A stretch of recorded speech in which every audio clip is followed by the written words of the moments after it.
Bonjour à tous. Cette vidéo est consacrée à la situation politique en Pologne. La Pologne, un pays, a un avenir de plus en plus incertain puisque d'une part, c'est un pays qui est menacé sur sa frontière est, donc la frontière avec la Biélorussie, mais d'autre part, c'est un pays où nous assistons clairement à une dérive autoritaire et donc il convient de s'en rendre compte. Alors, je suis parfaitement conscient du fait que la Pologne est un maillon essentiel du dispositif du soutien à l'Ukraine, du dispositif de l'OTAN, de l'Union européenne. Cependant, je pense qu'il est grand temps de voir la réalité en face. Et la réalité, c'est que la Pologne aujourd'hui se trouve à un véritable tournant. Elle se trouve entre régime autoritaire et régime démocratique. Aujourd'hui, elle tendrait à pencher vers le régime autoritaire. La Pologne entre dans un véritable marathon électoral puisque le 15 octobre de cette année, il y aura en Pologne des élections parlementaires. La Pologne élit son parlement au scrutin proportionnel. 460 députés sont élus dans 41 circonscriptions. Le même jour auront lieu les élections pour le Sénat.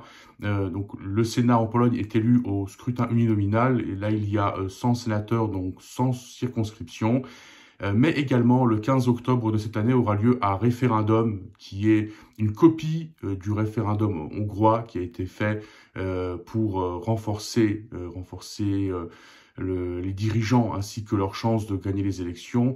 Donc c'est un référent qui est une façade de référendum finalement. Donc j'en parlerai dans cet enregistrement, mais pour commencer, je souhaite lancer l'alerte.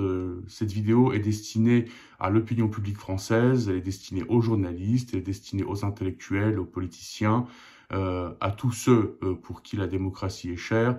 Aujourd'hui, la Pologne se trouve à un véritable tournant et sous prétexte que la Pologne effectivement est menacée de par des actions agressives de la part du groupe de Wagner, de Prigozhin, sous prétexte que la Pologne est un maillon essentiel dans le soutien à l'Ukraine, on ferme les yeux en Europe et je pense que personne n'en profite. Donc il est vraiment temps de s'en rendre compte qu'aujourd'hui la Pologne est réellement dans une spirale qui l'amène de plus en plus vers un régime autoritaire. Il y a de moins en moins de démocratie et la campagne électorale qui se déroule en Pologne en donne des preuves tous les jours. Donc, comme je le disais, en Pologne, nous entrons dans un marathon électoral. Le 15 octobre, les élections parlementaires. Ensuite, l'année prochaine, nous aurons, comme dans toute l'Union européenne, les élections européennes, donc les élections où on élira le Parlement européen. Ensuite, nous aurons en Pologne les élections régionales et en 2025, il y aura des élections présidentielles. On peut également supposer que dans la foulée, il y aura des élections parlementaires anticipées qui auront lieu, puisque tout porte à croire que les élections parlementaires de cette année ne donneront pas de majorité à un des deux camps majoritaires politiques en Pologne. Donc on peut supposer donc des élections anticipées sont à prévoir, des élections parlementaires sont à prévoir, probablement fin de l'année 2025 après les élections présidentielles. Donc la Pologne est entrée dans un système de campagne électorale permanent, mais elle est aussi entrée dans une logique de lutte de pouvoir, une lutte de pouvoir où les dirigeants ne reculent devant rien et sont prêts à tout pour garder le pouvoir et n'hésitent pas à faire preuve de dérapage, dirons comme ça. J'en parlerai également. Quelles sont les forces en présence? Donc, d'une part, nous avons le camp des dirigeants, donc l'union de la droite, Zjednoczona Prawica. Aujourd'hui, ce camp a toujours la majorité à la chambre basse du Parlement. Donc, si l'on en croit les sondages situent ce camp politique à un soutien de 30, voire 35%. Donc, il bénéficie encore du plus fort soutien de tous les groupements politiques. Mais c'est un camp qui est en crise. Donc, le président de ce camp, Jarosław Kaczyński, donc est une personne âgée, un état de santé fragile. Donc, on peut supposer que ce camp politique, dans un temps assez court, aura aura à se trouver un nouveau leader, et donc il passera par un temps de turbulence. Mais le fait est que pour l'instant, il se bat pour garder le pouvoir et n'hésite, ne recule devant rien pour combattre l'opposition. Donc ensuite, le premier parti d'opposition, c'est le parti Coalition citoyenne, Platforma Obywatelska, Koalicja Obywatelska, donc c'est l'ancienne plateforme civique. La Platforma Obywatelska aujourd'hui, donc, qui a fait plusieurs coalitions avec des plus petits partis, et s'appelle Coalition citoyenne. Donc ce groupe politique est dirigé par Donald Tusk, donc l'ancien président du Conseil européen, ainsi que l'ancien Premier ministre polonais. Donc ce groupe politique, cette coalition, bénéficie d'un soutien à peu près égal au soutien de l'Union de la droite, donc 30 à 35% selon les sondages. Donc aujourd'hui, ce camp, effectivement, peut prétendre à gagner les élections parlementaires. On ne sait pas lequel des deux camps gagnera ces élections en octobre. Le fait est que le camp gouvernemental use de tous les instruments de l'État pour s'assurer une victoire. Alors ensuite, nous avons une coalition centriste, qui s'est appelée la Troisième Voie. Elle est donc formée par le parti agrarien, le PSL, Polskie Stronnictwo Ludowe, dirigé par Władysław Kosiniak-Kamysz, ainsi qu'un nouveau parti qui est dirigé par un ancien journaliste, Szymon Hołownia. Son parti s'appelle Pologne 2050. Donc c'est une coalition centriste. Aujourd'hui, les sondages l'accréditent de 8 à 12%.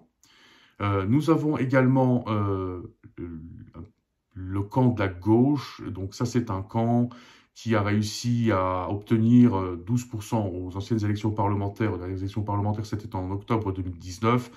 Alors aujourd'hui, la gauche peut bénéficier d'un soutien dans les sondages entre 6 à 9%.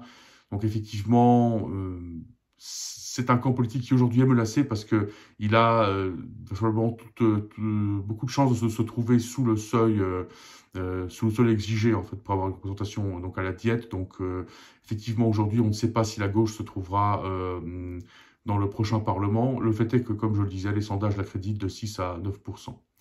Et le cinquième camp politique, c'est un parti à l'avenir très incertain. On ne sait pas du tout ce que ce parti deviendra dans quelques mois, voire quelques années.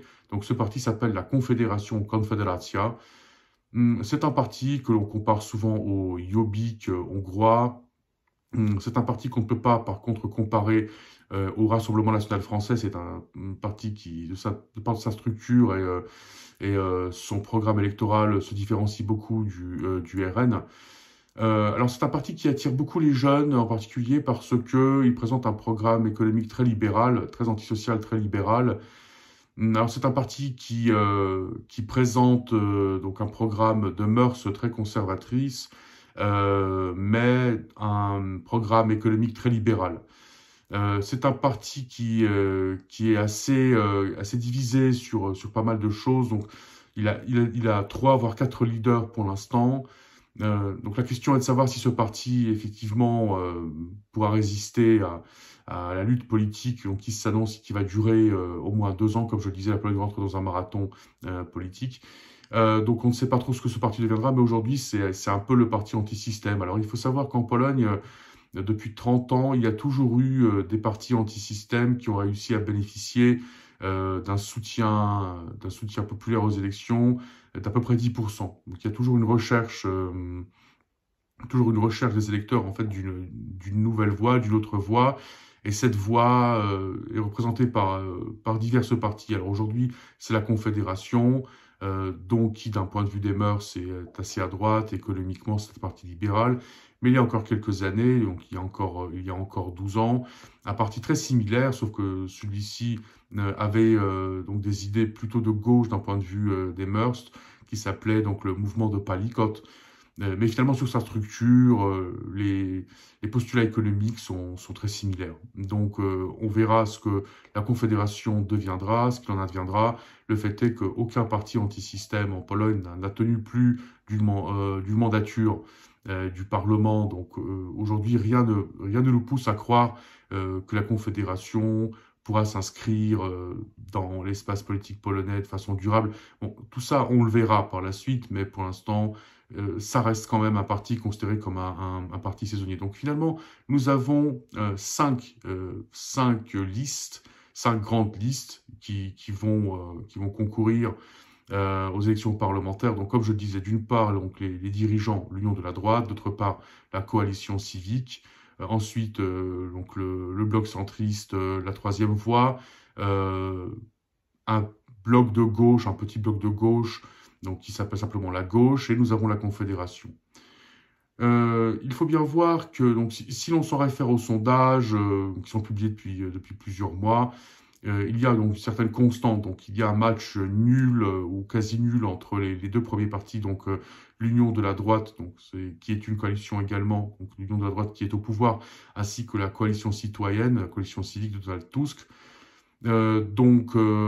Ces deux camps sont à peu près à égalité, mais la plupart des sondages tendraient quand même à montrer une légère avance pour l'Union de la droite. On ne sait pas si ça va se confirmer, ça on le verra. Mais si l'on regarde un peu le partage des mandats après les élections, des simulations, tout porte à croire qu'il n'y aura aucun des deux camps qui réussira à avoir la majorité absolue. Donc ça tendrait à dire que la Pologne se dirige plutôt vers un scénario espagnol. L'avenir nous le dira, mais donc si l'Union de la droite n'a pas la majorité au Parlement après les élections, elle n'a pas de coalition potentielle, donc elle aura un gouvernement minoritaire puisque le président en charge donc est un président donc issu du camp de l'Union de la droite, donc le camp de Jarosław Kaczyński. Par contre, si c'est la coalition civique qui gagne les élections mais qui n'a pas la majorité, là potentiellement elle pourra faire des coalitions, donc elle pourrait faire une coalition avec les centristes de la troisième voie, ou alors une coalition avec le bloc de gauche. Maintenant, aujourd'hui, la plus grande menace pour le camp politique de Donald Tusk, c'est que la gauche n'arrive pas à passer le seuil des 5%. Alors, c'est un risque qu'il a pris, je pense, de manière délibérée, parce que il y a pas mal de personnalités assez fortes dans le bloc de gauche. Donc, faire une coalition avec ce bloc de gauche pourrait être compliqué pour Donald Tusk et son entourage. Donc, je pense qu'il a préféré prendre le risque que la gauche ne passe pas le seuil des 5%, que d'avoir à gérer une coalition compliquée. Le problème, c'est que comme la coalition civique, qui était à la base un parti plutôt centriste et libéral, de par son discours, s'était calé vers la gauche, aujourd'hui, elle chasse finalement sur les terres électorales de la gauche. Donc un électeur qui aura le choix entre un parti qui a plus de chances de gagner les élections, choisira plutôt ce parti-là, donc ça défavorise la gauche. Donc, il y a un véritable risque pour la gauche de ne pas passer le seuil des 5%. Donc ça, on verra, mais c'est un risque qu'a pris Donald Tusk parce qu'effectivement, si le bloc de la gauche ne passe pas le seuil des 5%, il risque de ne pas pouvoir avoir la majorité pour créer une coalition, parce qu'il tout porte à croire que la coalition devra se faire à 3. Mais tout ça, nous le verrons après les élections parlementaires. Donc finalement, deux scénarios. Le premier, l'Union de la droite gagne les élections parlementaires et à la majorité absolue, ce qui paraît très peu probable pour l'heure. Deuxième scénario, l'Union de la droite gagne les élections parlementaires, mais n'a pas de majorité absolue et donc a un gouvernement minoritaire. Et donc là, du coup, on se dirigerait vers des élections anticipées. Troisième scénario, la coalition citoyenne, coalition civique de Donald Tusk gagne les élections à la majorité. C'est un scénario qui est peu probable mais possible aussi. Quatrième scénario, la coalition civique gagne les élections mais n'a pas la majorité. Et peut faire une coalition pour avoir la majorité absolue, soit avec le bloc de gauche, s'il passe les 5%, soit le bloc centriste. Ou alors, dernier scénario, la coalition civique gagne les élections, mais n'arrive pas à créer de gouvernement majoritaire avec des coalitions. Et là, du coup, ce seraient les élections anticipées. Donc, dans tous les cas, il faut bien voir que la Pologne entre dans un cycle électoral qui va durer 2 ans, voire plus de 2 ans. Et donc, les choses ne se définiront pas après les élections du 15 octobre. On va rentrer, finalement, on est déjà rentré dans une campagne électorale qui va durer plus de 2 ans. Et donc, ça va sûrement compliquer la situation politique, puisque les partis seront en campagne perpétuelle, quotidienne, pendant 2 ans. Donc, ça va compliquer la gestion du pays, vraisemblablement, dans une situation où la Pologne est menacée sur son flanc est. Donc, situation doublement compliquée pour les Polonais et pour les dirigeants qui, d'une part, devront faire face à la menace et diriger le pays, quel qu'il soit, de quel parti qu'il soit, et d'autre part, ils vont devoir concourir dans une campagne électorale brutale, très brutale, qui est la campagne polonaise et qui va durer plus de 2 ans. Alors ensuite, élément suivant, les dirigeants ont décidé d'organiser un référendum qui est finalement qui est un simulacre de référendum. Pourquoi un simulacre? Parce qu'en fait, ils posent des questions sur des sujets qui ont déjà été clairement tranchés en Pologne depuis très longtemps. Donc 4 questions. La première question concerne la privatisation des entreprises publiques. Deuxième question concerne l'augmentation de l'âge de la retraite. La troisième question concerne le processus éventuel de la relocation obligatoire qui, selon l'Union de la droite, est en train d'être mise en place par les institutions européennes. Et la quatrième question concerne la sauvegarde ou non de ce qu'ils appellent le mur, ou la clôture, ce serait plutôt une clôture à la frontière polono-biélorusse, donc qui a été construit pour bloquer les migrants issus de la crise artificielle déclenchée par le président biélorusse. Donc ce qu'il faut bien voir, c'est que ce référendum, il a 2 buts. Le premier but est de permettre à l'Union de la droite de décupler ses dépenses de campagne, puisque l'Union de la droite pourra insérer pas mal de ses frais de campagne pour la campagne des parlementaires, des élections parlementaires, dans les frais de campagne de référendum. Le droit polonais ne régule pas vraiment la façon de mener des campagnes référendaires. Donc en fait, on peut créer des comités, on peut créer des comités de soutien, des comités apolitiques, apartisans en théorie. Donc il est possible de verser des fonds assez énormes pour une campagne référendaire. Mais il y a eu très peu de référendums en Pologne depuis 1989, donc depuis la création de la Pologne indépendante. Donc ça va permettre aux dirigeants d'avoir des frais de campagne à l'infini et de ne pas avoir à les justifier. Et donc on peut penser que c'est une des raisons principales pour laquelle ils ont créé ce référendum. La deuxième raison, c'est que c'est un référendum effectivement dont ils ont choisi délibérément de poser des questions sur des sujets qui sont sensibles pour eux. Puisque eux-mêmes ont privatisé des entreprises d'État, puisque eux-mêmes ont contribué à l'arrivée de migrants en Pologne, eux-mêmes ont contribué en fait à pas mal de crises dont concernent ces questions. Mais l'idée du référendum, c'est d'une part d'imposer leur sujet de campagne, mais surtout d'imposer leur discours. Donc sur des sujets où ils pourraient être attaqués, comme par exemple justement l'arrivée de migrants en Pologne, ça leur permet d'imposer leur discours et de prendre une avance certaine sur l'opposition.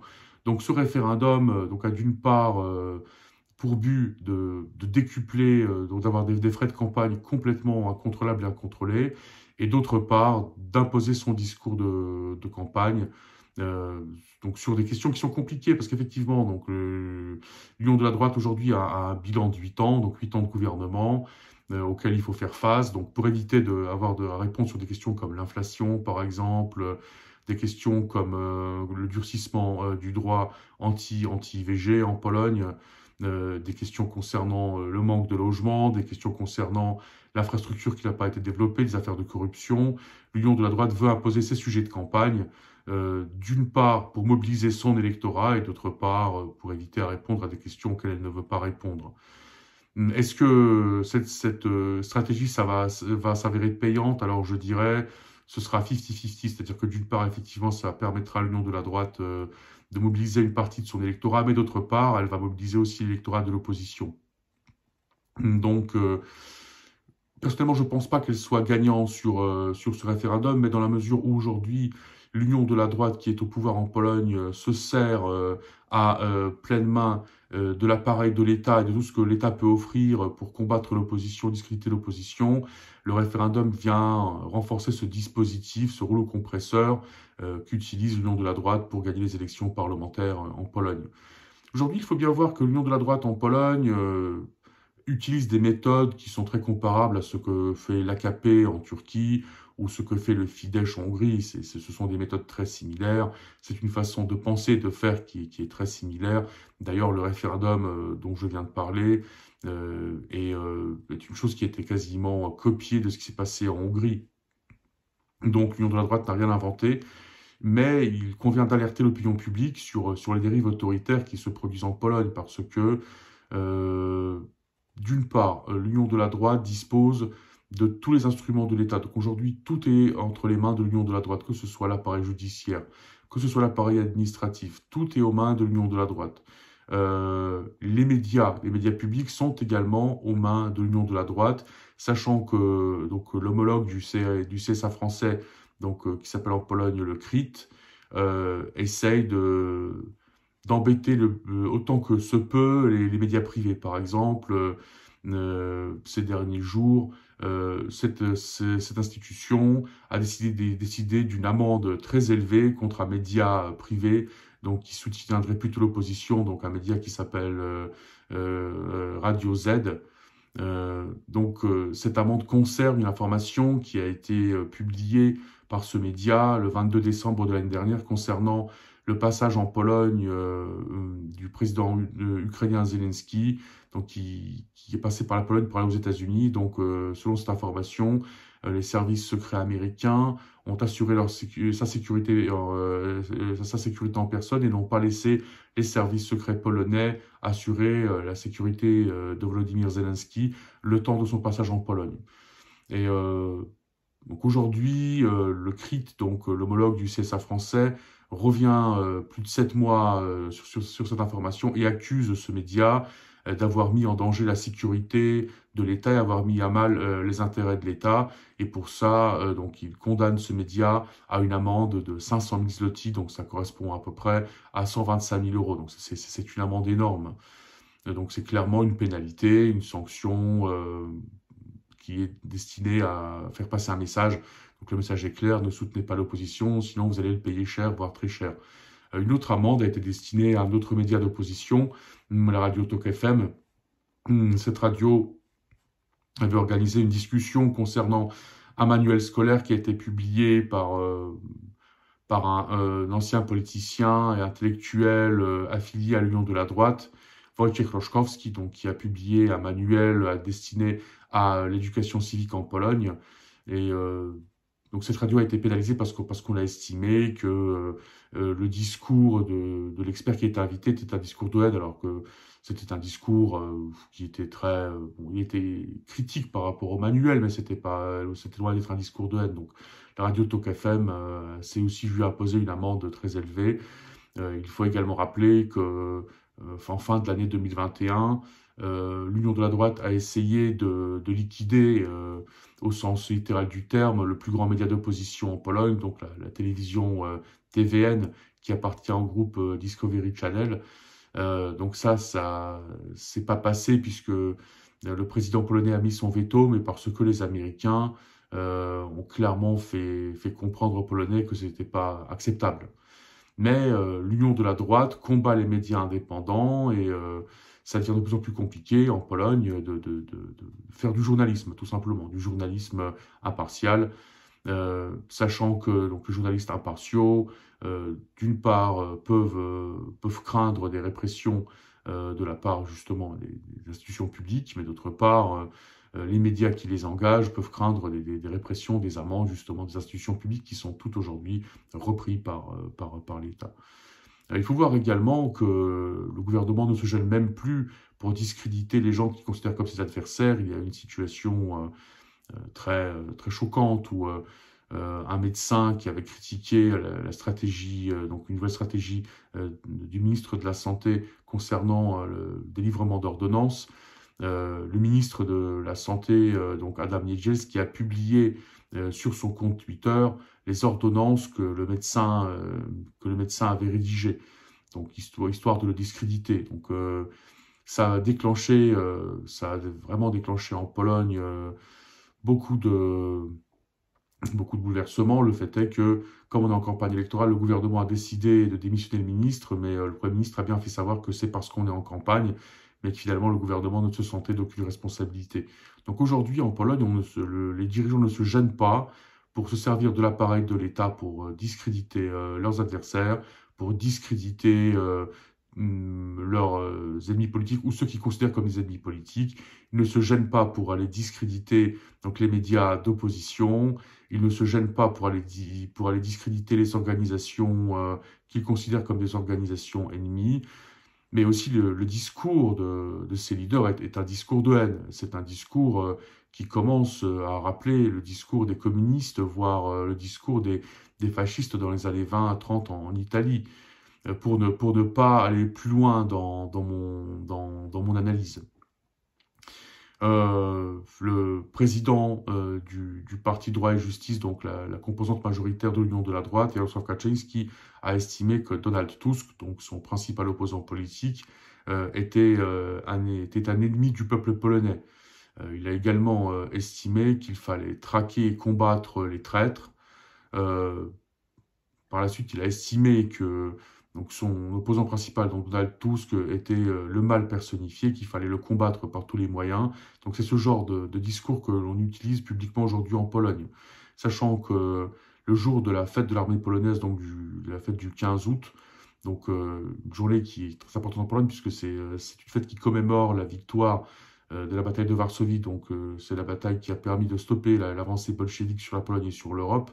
Donc le président polonais, dans son discours, qui aurait dû être un discours de circonstance, s'est plutôt concentré sur les attaques contre l'opposition que sur la fête du 15 août. Donc aujourd'hui, on a un président polonais qui ne se cache même plus avec son manque d'impartialité. Donc une situation qui est compliquée, parce que la Pologne, clairement, est dans une dérive autoritaire. Et quand on voit l'action des dirigeants contre leurs opposants, ça rappelle ce qui se passe en Turquie, ça rappelle ce qui se passe en Hongrie. Et le problème, c'est que le fait que, disons-le clairement, l'Union européenne ferme les yeux, les encourage dans cette voie. Donc il faut bien se rendre compte qu'aujourd'hui la Pologne est menacée. Effectivement, il y a une menace à la frontière Est, mais la Pologne est menacée en ce que le régime démocratique est menacé. Le régime démocratique est démonté pièce par les dirigeants. Les alliés occidentaux de l'OTAN ont participé au défilé militaire qui a été organisé en Pologne donc le 15 août de cette année. Donc un défilé militaire donc destiné à montrer donc l'efficacité de l'armée polonaise. Donc 2000 soldats ont défilé, environ 200 véhicules de l'armée et environ 100 hélicoptères et avions ont survolé Varsovie. À ce défilé militaire ont pris part des militaires britanniques, américains, français, roumains et croates. Mais le fait est que donc le discours du président donc qui a ouvert ce défilé était un discours très politique, pas de circonstances, et c'est un discours qui aurait dû alerter. Donc aujourd'hui, je pense qu'il est vraiment temps que l'opinion internationale, que l'opinion française, que les journalistes français, que les politiciens français, que les intellectuels français se rendent compte qu'aujourd'hui en Pologne, il y a un véritable souci de démocratie. Il est important que l'opinion publique française se rende compte que même si la Pologne est un partenaire politique, même si la Pologne est un client potentiel, puisque la Pologne va probablement acheter des technologies françaises, aujourd'hui c'est un pays où il y a une dérive autoritaire, c'est un pays où l'on démonte la démocratie morceau par morceau, et il est important qu'il y ait une réaction un peu plus décidée, un peu plus musclée que ce qui se produit en ce moment. Donc il y a une réaction américaine. Donc les Américains ont par exemple bloqué la création donc d'une commission qui devait être créée, dont le rôle devait être de traquer l'influence russe, les agents d'influence russe en Pologne. Donc c'est une commission qui devait finalement combiner le pouvoir judiciaire, le pouvoir exécutif et législatif. Donc c'est une commission qui devait faire des enquêtes, mais ensuite délivrer directement des jugements, dont l'interdiction pour les personnes estimées comme étant des agents russes de dépenser des fonds publics, donc finalement de les ostraciser de l'espace politique. Donc cette idée a été bloquée par le département d'État américain. Finalement, les dirigeants ont adopté une loi un peu plus légère, donc une loi qui crée ce genre de commission, mais dont les prérogatives ont été considérablement réduites. Les dirigeants n'ont pas encore créé la commission, puisque la loi a été adoptée par la dette signée par le président, mais la commission n'a pas encore été créée à en parler, donc ça a été bloqué par les Américains. mais il serait sûrement important et bénéfique que les partenaires européens commencent à émettre aussi leurs opinions sur le sujet, puisque la Pologne est un pays de l'Union européenne. Ce qui se passe en Pologne concerne l'Union européenne, donc il est important, je pense, que l'Union européenne se rende compte du souci, du souci galopant que l'on a en Pologne avec la démocratie. Il est important que l'Union européenne se rende compte que les dirigeants ne reculent devant rien pour garder le pouvoir, qu'ils se servent des méthodes dignes du système communiste, qu'ils utilisent dans leur campagne électorale un discours que l'on pourrait qualifier de communiste, de fasciste, voire de nazi, parce que certaines formules employées par Jarosław Kaczyński rappellent les formules employées par Adolf Hitler et Joseph Goebbels pendant les années 30. Donc, si quelqu'un estime que j'exagère, il n'aura qu'à écouter les discours du président du Parti droit et justice, et donc Jarosław Kaczyński. Donc aujourd'hui, on a un véritable souci. On a des médias publics qui sont financés par le contribuable, qui reçoivent 1 milliard d'euros par an pour leur fonctionnement. Des médias publics dont le rôle principal aujourd'hui est d'attaquer l'opposition. Nous avons un système judiciaire qui a été complètement repris et qui a été complètement rendu dépendant du gouvernement. Nous avons une banque nationale polonaise, donc une banque centrale, qui est aussi gérée donc par un politicien. Donc aujourd'hui, la Banque nationale polonaise n'est plus indépendante. Donc nous avons enfin un président qui prend clairement parti. Nous avons tout l'appareil de l'État qui s'engage aux côtés des dirigeants pour leur permettre de garder le pouvoir, des dirigeants qui ont amassé pas mal de fonds, mais surtout qui ont créé beaucoup d'organisations, de fondations, d'associations soi-disant apolitiques qui leur permettent de faire campagne. Et la campagne référendaire leur permettra d'avoir des frais de campagne absolument illimités. Alors pourquoi est-ce que les dirigeants actuels ont tellement peur de perdre le pouvoir? Eh bien c'est facile, s'ils perdaient le pouvoir, seraient mises à jour toutes les affaires de corruption. Aujourd'hui, des journalistes indépendants et des médias privés ont démontré que le gouvernement polonais d'aujourd'hui, l'Union de la droite, est le gouvernement le plus corrompu qui ait dirigé la Pologne depuis 1989. C'est un fait. Il y a des affaires de corruption qui tombent quasiment toutes les semaines. Donc des fonds publics qui sont détournés, des sociétés d'État qui sont tout simplement drainées par les dirigeants. Alors comment ça se passe? C'est un système bien huilé qui a été mis en place. Une personne reçoit un travail dans une entreprise d'État. En contrepartie, elle doit verser tous les mois une somme au parti dirigeant. Alors le fait est que c'est légal puisque chacun a le droit de verser une partie de son salaire à qui il veut. Le fait est que ça permet aux dirigeants de vendre ces emplois à ceux qui renforcent aussi, ensuite les caisses de leur parti. Donc les exemples sont aussi divers que multiples et nombreux à montrer qu'aujourd'hui la Pologne est clairement dans une dérive autoritaire, que le parti au pouvoir confond clairement ce qui appartient à l'État et ce qui appartient à son parti. Nous avons un parti au pouvoir qui parle des bons Polonais, des mauvais Polonais, des anti-Polonais. Nous avons des ministres qui demandent clairement à ce que soient retirés les passeports, soient retirés à tous ces politiciens qui critiquent le gouvernement parce que selon eux, ils mènent une action anti-polonaise. Donc il y a un véritable discours d'extrême droite, un discours qui est basé sur la haine de l'Allemagne, qui est basé sur la haine de l'Union européenne, la haine des minorités. Donc un discours que l'on pourrait qualifier au moins de fascisant pour ne pas aller plus loin. Donc la liberté d'expression est restreinte, les médias indépendants sont attaqués, sont pénalisés par les institutions publiques.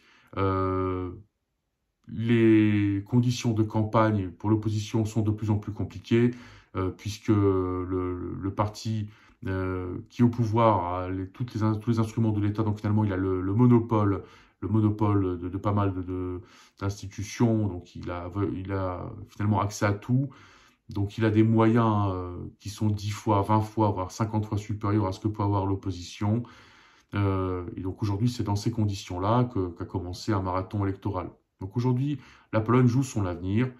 Euh, des résultats des élections parlementaires, ensuite régionales, européennes, présidentielles, peut-être des élections anticipées pour réélire un nouveau parlement si on n'arrive pas à trouver une majorité, dépendra l'avenir de la Pologne. Mais aujourd'hui, il faut se dire les choses clairement. La démocratie est menacée en Pologne. L'état de droit est menacé en Pologne. C'est un fait. Et je pense qu'on ne peut plus se permettre de fermer les yeux. Je pense qu'il faut voir la vérité en face. Alors je comprends bien que la Pologne est un élément essentiel dans le dispositif du soutien à l'Ukraine, mais ce n'est pas une raison pour qu'en Europe on ferme les yeux sur ce qui se passe en Pologne. Je pense qu'il est dans l'intérêt de tout le monde, euh, que les dirigeants européens, que les partenaires polonais disent clairement au gouvernement qui est en place en Pologne qu'il est temps de faire machine arrière. Et que si machine arrière n'est pas faite, il y aura des conséquences. Parce que si on ne le fait pas, il y aura d'autres pays de l'Union européenne qui seront encouragés. Qui sait quelle influence ça pourrait avoir sur ce qui pourrait arriver en France en 2027, par exemple. Donc, je souhaite, de par cet enregistrement, alerter l'opinion publique française, alerter les médias français, alerter les politiciens, alerter les intellectuels et tous ceux que ça peut intéresser, qu'aujourd'hui la Pologne se trouve réellement à un tournant et que de ce tournant, de ces élections vont dépendre de l'avenir de la Pologne, qu'aujourd'hui la Pologne est un pays à avenir incertain et que si quelqu'un souhaite du bien à la Pologne, eh bien ce quelqu'un euh, devra critiquer le gouvernement qui est en place, parce que c'est un gouvernement qui a une démarche antidémocratique, c'est une démarche qui tend à démonter la démocratie et qui tend à créer en Pologne un État autoritaire. Et les preuves sont, de ce que j'avance sont diverses, multiples et très très nombreuses. Donc j'appelle à tous ceux que ça intéresse, à prendre conscience de ce qui se passe en Pologne et à ne plus fermer les yeux. Voilà ce que je souhaitais vous transmettre dans cette vidéo. Je vous remercie pour votre attention. À tous ceux qui estiment que cette vidéo a une quelconque valeur, je les invite à bien vouloir la liker. Également tous ceux qui estiment que donc, mon activité sur YouTube a une quelconque valeur, je vous incite à vous abonner à ma chaîne, à parler de ma chaîne à vos contacts. Je ferai d'autres vidéos dans un avenir très proche, en polonais, en français, donc des vidéos sur ce qui se passe en Pologne, en France, dans le monde, donc des vidéos concernant tout ce qui peut avoir un impact sur notre quotidien. Pour l'heure, je vous dis à bientôt et vous remercie encore de l'attention que vous portez à mes vidéos.